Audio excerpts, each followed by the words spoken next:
YKR is now in its 5th year, and Asim and I are so excited to be co-producing this year's show. And it made me really excited to be in a space that was like dedicated to healing, and you didn't need to be like a seasoned performer. You could just come and be you, and it's really exciting and powerful to me. So I'm a writer, and the idea of sharing my story in front of an audience was always something that was just an idea. I never actually thought through where or how I would be able to do this.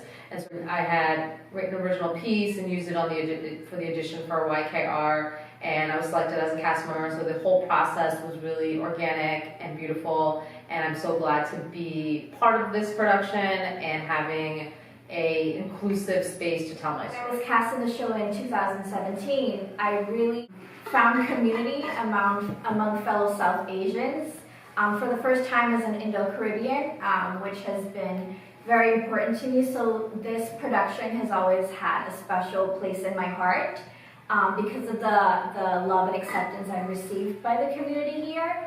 And so this time around, being a co-director is an amazing experience because I get to be part of this community again and help create this show from the ground up, which is really, really magical for me.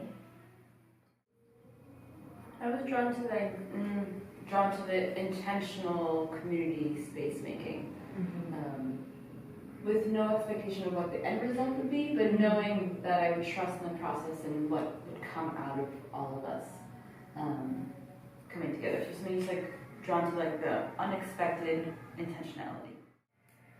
What drew me to YKR is the way YKR creates a really sacred space for those who are involved, whether audience members or the performers. And I felt drawn to be involved in that sacred space as well, creating and co-creating in rupturing the discourse around some of these narratives. There's so many of the stories that I've heard from different women in my life, South Asian, indo-Caribbean folks. It's a lot of stories that have been erased, that we're not allowed to tell, and that are told in secret, and also just like a denial and like the trauma that comes from these stories and like all the aftermath. And so I'm really interested in being able to honor these stories while also doing the work of healing from all these different experiences. Once I got cast in the show and I was able to tell my story in such a supported space, it unlocked something in me that had been dormant for quite a few years. And it excited me so much that I wanted to come back to try my hand at directing a production. And I'm so excited about what we're putting together this year because we're gonna have some transformative stories, and I am so excited to be able to champion all of that talent. Well, I've been to the show twice, and each time that I went, I've just been amazed at what's possible to be created on stage. And I felt the same way instantly.